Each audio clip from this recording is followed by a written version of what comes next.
नमस्कार दोस्तों, आप सभी का स्टडी डिलाइट चैनल पर एक बार फिर से हार्दिक स्वागत है। पिछली क्लास में हमने महाजनपदों के बारे में पढ़ा था और आज हम जैन धर्म के बारे में पढ़ेंगे। तो चलिए शुरुआत करते हैं। साथियों, उत्तर वैदिक काल में आप लोगों ने पढ़ा था कि जो धार्मिक जीवन था यानी कि धर्म में आडंबर और कर्मकांड बढ़ गया था और उत्तर वैदिक काल के बाद में दो नए धर्मों का उदय होता है। कौन कौन से? एक जैन धर्म और एक बौद्ध धर्म। तो आज हम लोग पढ़ने जा रहे हैं जैन धर्म के बारे में। साथियों, जैन धर्म में कुल 24 तीर्थंकर हुए हैं।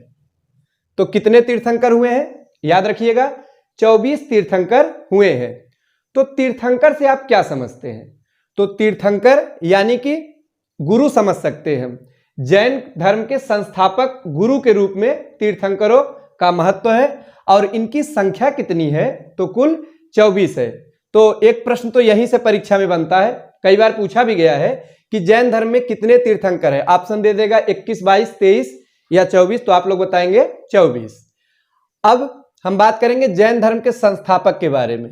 तो साथियों, जैन धर्म के संस्थापक ऋषभदेव थे और ये पहले तीर्थंकर थे। तो संस्थापक कौन थे? ऋषभदेव। इन्हें आदिनाथ के नाम से भी जाना जाता है। और ये किस क्रम के तीर्थंकर थे? तो आप लोग क्या बताएंगे? पहले नंबर के तीर्थंकर थे ऋषभदेव और ये जैन धर्म के संस्थापक थे और इनका उल्लेख ऋग्वेद में मिलता है। यह महत्वपूर्ण है। तो जैन धर्म के कौन से तीर्थंकर है जिनका उल्लेख ऋग्वेद में मिलता है? तो ऋषभदेव का। एक और है साथियों, आगे इनके बारे में पढ़ेंगे। तो कितने तीर्थंकर है? 24 तीर्थंकर है। तो क्या हमें 24 तीर्थंकरों के बारे में पढ़ना है? तो बिल्कुल नहीं, हम सिर्फ उन्हीं तीर्थंकरों के बारे में पढ़ेंगे जहां से आपके परीक्षा में प्रश्न बनाए जाते हैं। तो हमने आपको बताया कि संस्थापक कौन है? तो ऋषभदेव है। इनका एक और नाम है आदिनाथ और इनका उल्लेख कहां मिलता है? तो ऋग्वेद में मिलता है। अब हम बात करेंगे 22वें तीर्थंकर के बारे में। साथियों, यहां से भी परीक्षा में प्रश्न पूछा गया है। तो अरिष्ट नेमि है 22वें तीर्थंकर और जो महत्वपूर्ण है इनसे संबंधित वो है कि ऋग्वेद में इनका भी उल्लेख मिलता है। साथियों, ये दो ऐसे तीर्थंकर हैं। कौन कौन से? एक पहले नंबर के यानी कि ऋषभदेव और 22वें नंबर के अरिष्ट नेमि, दोनों का उल्लेख ऋग्वेद में मिलता है। अब हम बात करेंगे 23वें तीर्थंकर के बारे में जिनका नाम है पार्श्वनाथ।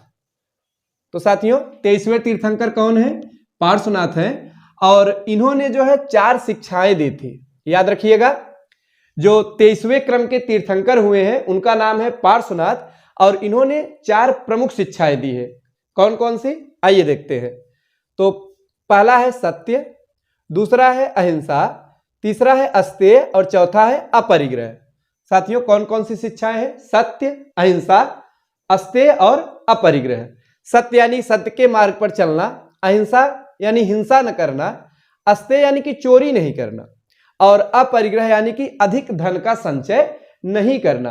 तो ये 4 प्रमुख शिक्षाएं दिया किसने? तो आप लोग बताएंगे पार्श्वनाथ ने, जो कि जैन धर्म के 23वें नंबर के तीर्थंकर थे। अब हम बात करेंगे जैन धर्म के अंतिम यानी कि 24वें तीर्थंकर के बारे में।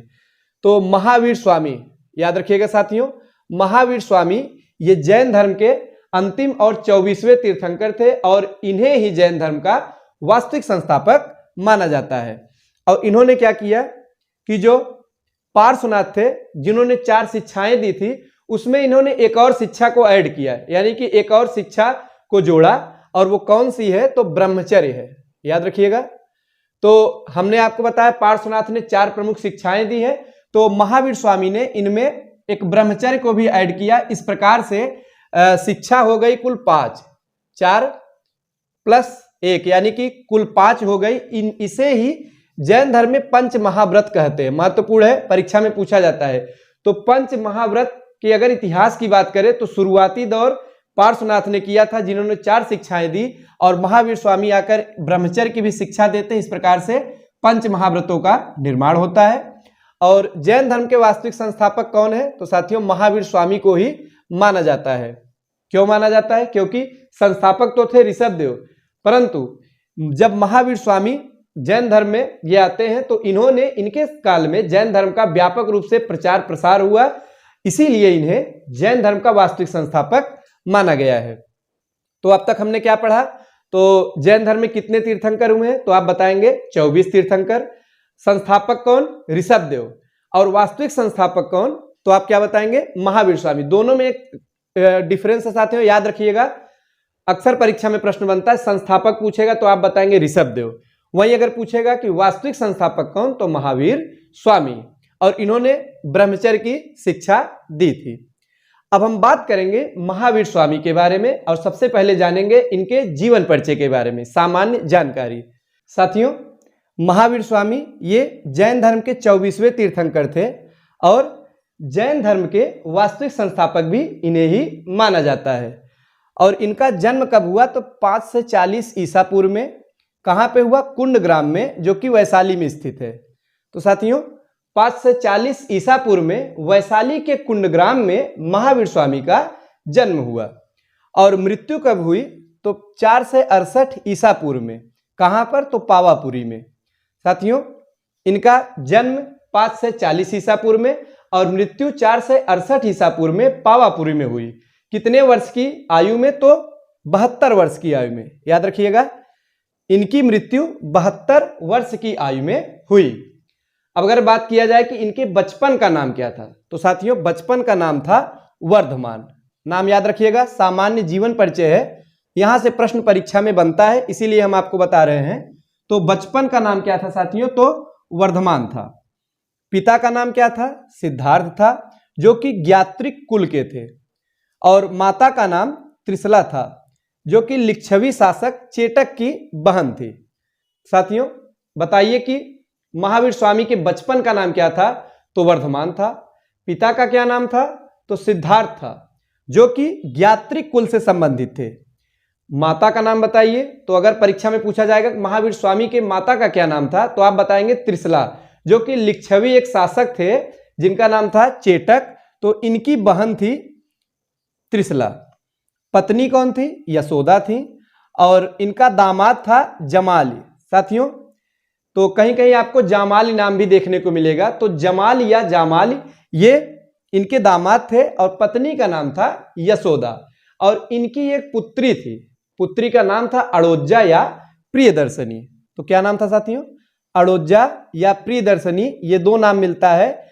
ये पुत्री थी महावीर स्वामी की। अब हम देखेंगे कि इन्होंने गृह त्याग कब किया।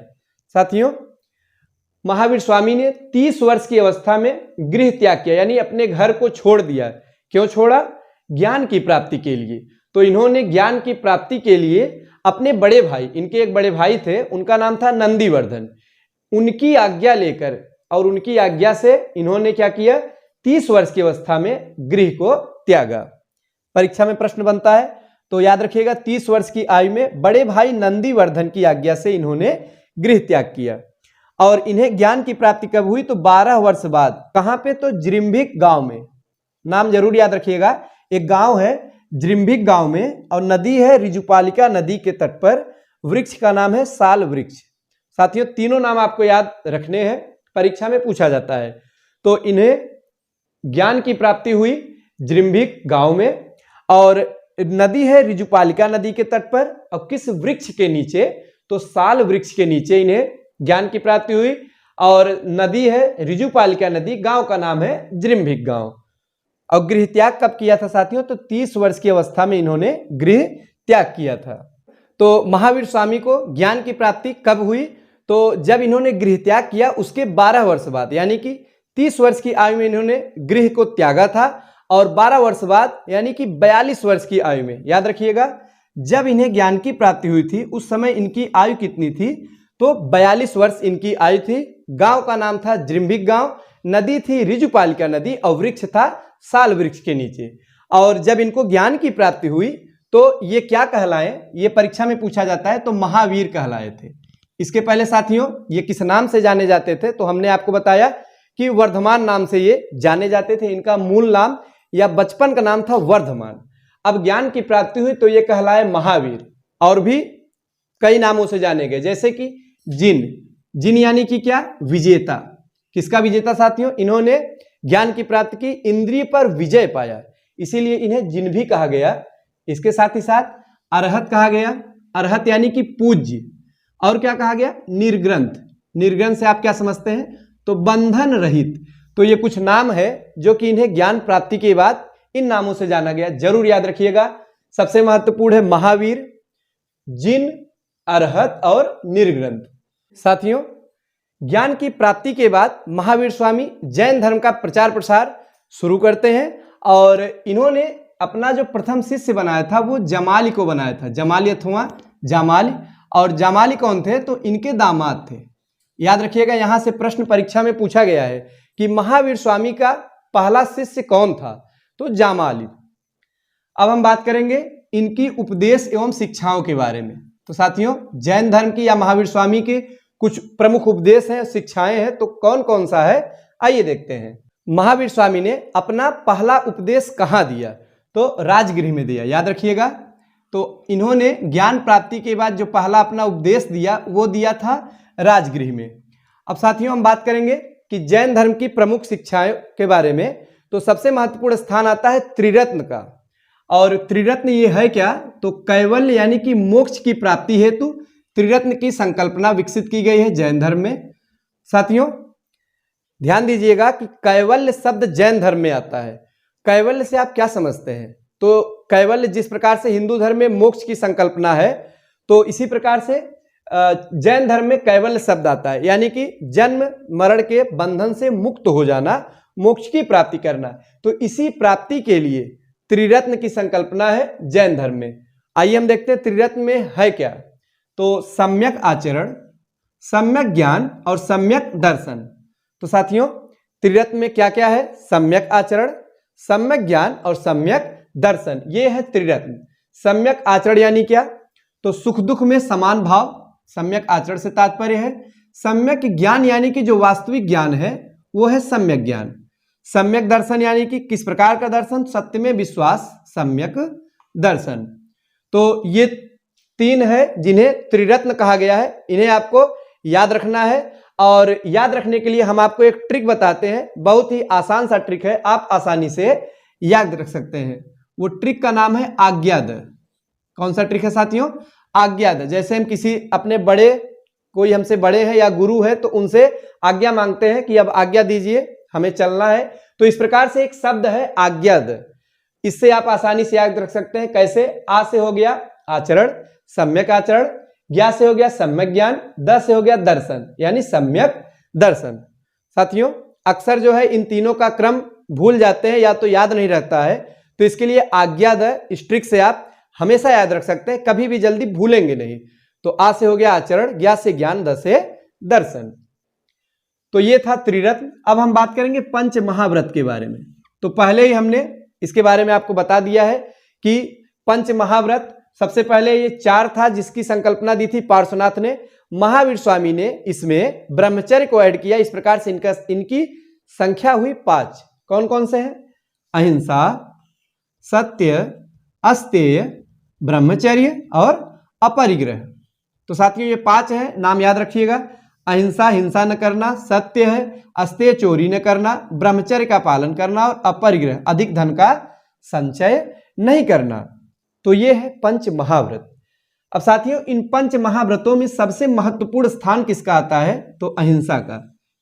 तो जरूर याद रखिएगा, पूछा गया प्रश्न है।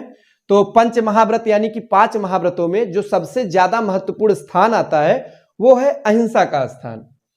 अब देखिए, जैन धर्म किसमें विश्वास करता है? तो पुनर्जन्म में विश्वास करता है कि नहीं करता? तो करता है, यानी कि जैन धर्म पुनर्जन्म को मानता है, साथ ही साथ कर्मवाद को मान्यता देता है। साथियों, कर्मवाद और पुनर्जन्म की मान्यता जैन धर्म में है। अब देखिए, एक प्रश्न परीक्षा में कई बार पूछा गया है, बहुत ही महत्वपूर्ण प्रश्न है। वो प्रश्न ये है कि स्यादवाद का संबंध किस धर्म से है? तो दे देगा वैष्णव धर्म, शैव धर्म, जैन धर्म या बौद्ध धर्म। आप क्या बताएंगे? जैन धर्म। साथियों, स्यादवाद और एक है अनेकांतवाद, इन दोनों का संबंध किससे है? तो वो जैन धर्म से ही इनका संबंध है। और स्यादवाद है क्या? तो आत्मवादियों एवं नास्तिकों के बीच का एक मार्ग है, इसे ही हम स्यादवाद के नाम से जानते हैं। तो बस आप इतना जानते रहिएगा कि स्यादवाद का संबंध अगर किसी धर्म से है तो वो है जैन धर्म से। साथियों, आज हमने जैन धर्म की पृष्ठभूमि के बारे में जाना, महावीर स्वामी के बारे में बात की और उनके उपदेश एवं शिक्षाओं के बारे में जाना। नेक्स्ट वीडियो में हम लोग बात करेंगे जैन सभाओं के बारे में और जैन धर्म आगे चलकर 2 भागों में विभाजित हो जाता है, यानी कि हम जैन धर्म का विभाजन पढ़ेंगे। तो ये सब हम नेक्स्ट वीडियो में पढ़ेंगे। तो आज के लिए बस इतना ही। धन्यवाद।